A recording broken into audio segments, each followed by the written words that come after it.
Happy Friday, guys. It is February 12th, 2021.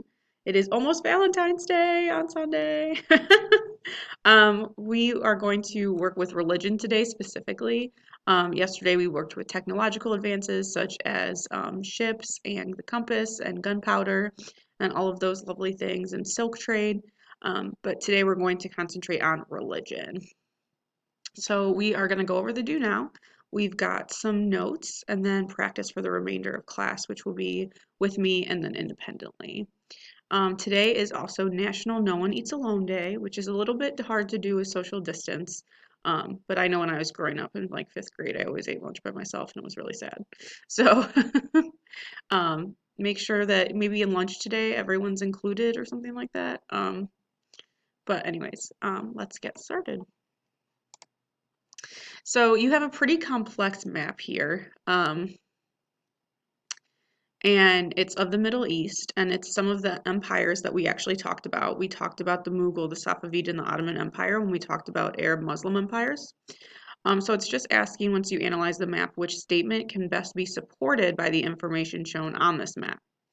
1, the Ottoman Empire included parts of northern Africa. 2, the Safavid Empire controlled the entire Indian subcontinent. 3, the Mughal Empire occupied territory adjacent to the Med Sea. Or 4, the Ottoman Empire conquered less territory than either the Safavid or the Mughal Empire. So this is a pretty complex map, so you're definitely going to want to pause the video and analyze and answer the question now.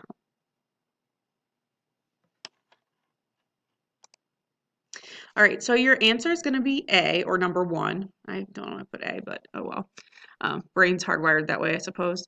So number 1, the Ottoman Empire includes parts of northern Africa. So if you find the Ottoman Empire here, and this is Africa, obviously, it is occupying parts of northern Africa.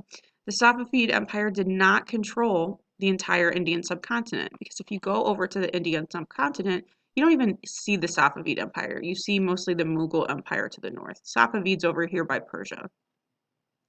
The Mughal Empire occupied territory adjacent to the Mediterranean Sea. You need to know what adjacent means to answer this question. So adjacent just means next to. The Safavid Empire is here and the Med Sea is here. They are not next to each other. So it rules out number 3. And number 4, the Ottoman Empire conquered less territory than either the Safavid or the Mughal Empire. And if you look here, all of this dark gray is Ottoman. And then Safavid is striped and Mughal is white. And clearly this gray occupies more than the other two, which rules number 4 out as well. So we have 4 words today. We're working again with religion, so most of these words are going to be spiritual. Our first word is Taoism, and Tao literally translates to the way. And this is the religion or belief that human actions only make sense when you're following the flow of nature. So kind of balance and going with, that's why you kind of hear people say just go with the flow, right? Just go with the flow. They're kind of referring to Taoism without really realizing they're referring to it, but just going with the flow of nature and not forcing things, I suppose. And their symbol for that religion is the yin yang. A lot of people say it's the yin yang. It's not the yin yang. It's the yin yang. So yin has no G on it. And it basically represents harmony and balance. So you can see there's the white with the black dot and the dark with the white dot. And so they balance each other out. Buddhism, you've heard of before from last year with Mr. Ang or Mr. Flynn. Part of life is suffering, and then to end suffering, you must give up all material possessions and desires, which is the basis of Buddhism and Siddhartha Gautama's basis for his thought. He was originally a prince, and then he left the palace walls and saw all the suffering outside and kind of gave up his princedom and went on to a life of simplicity, and actually almost died because he only believed in taking in what you absolutely needed. So at one point he was kind of like on the verge of death because he wasn't eating enough or drinking enough water. Confucianism is a system. Now this is, okay, so Confucianism can be seen as a religion, but it's mostly seen of as like a philosophy, so a system of thought. And this is a system of moral behavior based off of 5 major relationships in a person's life, and we'll talk about that more in a minute. And then enlightenment, this goes more with Buddhism, but this just means perfect wisdom. A lot of us have the idea of what enlightenment means, but what does it really mean? It means you know everything. You have perfect wisdom in the world. So you can pause and get those down. You have some things to fill in for these. These are just visuals for the different thought systems and religions. So we have Taoism. Lao Tzu was its founder. Its influence in China, I really love this last bit. So Taoism was popular. So a majority of people really liked Taoism and its belief system, but the government did not support it. So if we think about different religions, especially historically in the United States, Christianity is like one of the bigger backed religions. Um, but we have, many religions here, but historically Christianity's kind of been in the forefront. But this actually had no government support whatsoever. Buddhism was Siddhartha Gautama. A lot of people think of big fat happy Buddha, and he actually wasn't fat at all. He was quite thin, because he didn't believe in gluttony or, overeating and giving into things like that. He just believed in taking what you needed, and that's how you lived your life. And then the influence was most popular during the Tang Dynasty. And then we have Confucianism, which was founded by Confucius. He was backed by a lot of government systems, and it's basically because of these 5 key relationships here.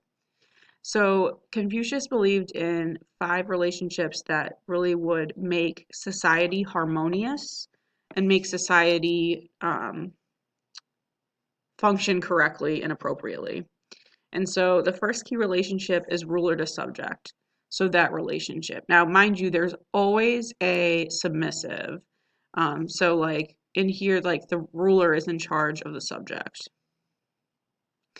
5 key relationships. Number 2, father to son. So the subject is obedient to the ruler. The son should be obedient to the father. Husband and wife. The wife should be obedient to the husband. Older brother, younger brother. The younger brother should be obedient to the older brother. And then the last relationship is friend to friend. Now, although in all of these relationships in the first 4, there's always a superior and inferior, friend to friend does not have that. So these are equal. There's no superior or inferior. So there's no like friend obeys friend. They're just friends. So it goes together. But he believes based off these relationships, you can see it's kind of a old school idea of respect, like you're the son, you respect your father, that type of thing. This is just a kind of diagram showing the influence of all the things that came out of China, which we'll be talking about, obviously, mostly religion today. But we talked about printing and paper and gunpowder and all of these things yesterday. We're going to get more into like tea and calligraphy tomorrow. But we're going to talk about religion primarily today. So religion and thought. We are first working with Taoism and Buddhism. The 3 main belief systems shaped in life in China from the Tang period to the Ming period, Taoism, Confucianism, and Buddhism, each played an important role in Chinese culture. Taoism is an ancient Chinese philosophy. Its basic teaching is that all things, earth, heaven, and people, should follow the Tao. Tao means the way. A person who follows the way will enjoy peace. For many Taoists, this meant leaving society to live closer to nature. By the Tang period, Taoism had priests, temples, and monasteries. Buddhism is a religion based on the teachings of the Indian spiritual leader Siddhartha Gautama. He is also known as Buddha, or the Enlightened One. Gautama taught that life involves suffering. The way to ease suffering is to give up all your worldly desires and seek enlightenment, or perfect wisdom. Those who reach enlightenment enter nirvana, which is a state of complete peace. They also escape the endless cycle of suffering, death, and rebirth.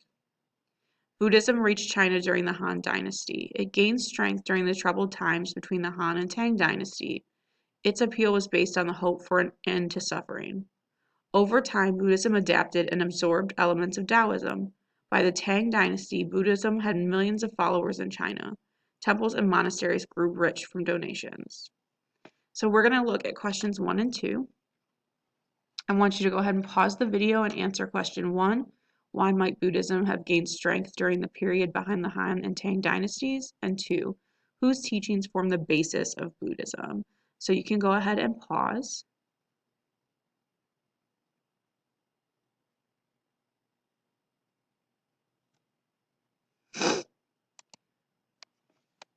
All right, so for number 1, we want to know why Buddhism might have gained strength between the Han and the Tang.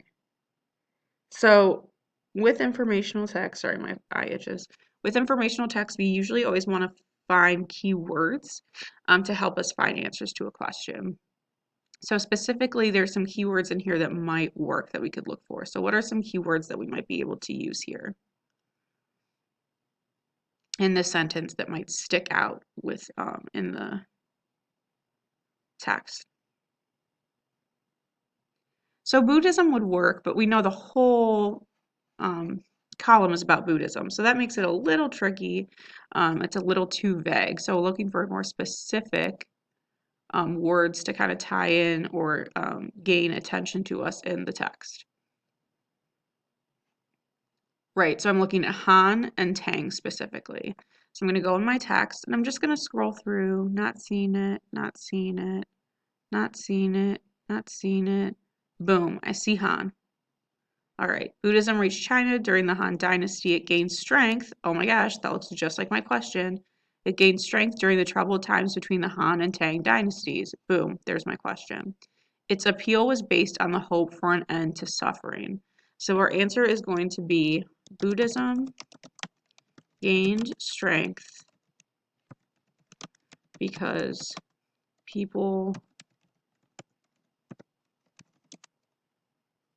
wanted an end to the suffering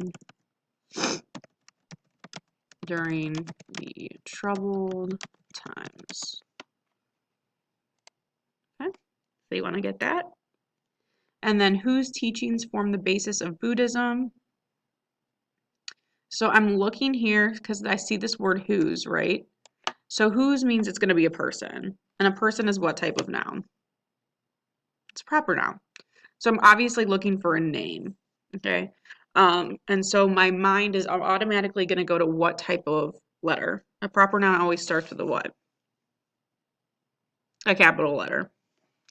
So I'm going to start at the top and I'm going to go name, name, name, name. Boom. Siddhartha Gautama.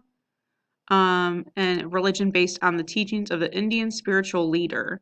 So whose teachings form the basis of Buddhism? The teachings of Buddhism are based off of, I always spell his name wrong, Siddhartha Gautama. Okay. And you can even, if you wanted to say or Buddha. Ooh, and I spelled his name wrong. Look at that. I always spell his name wrong. All right. So we've got that going if you need to copy that. Again, make sure we're doing complete sentences. We're starting with a capital letter, ending with a period. We're not texting. This is academic work. So you must have that punctuation to get full credit.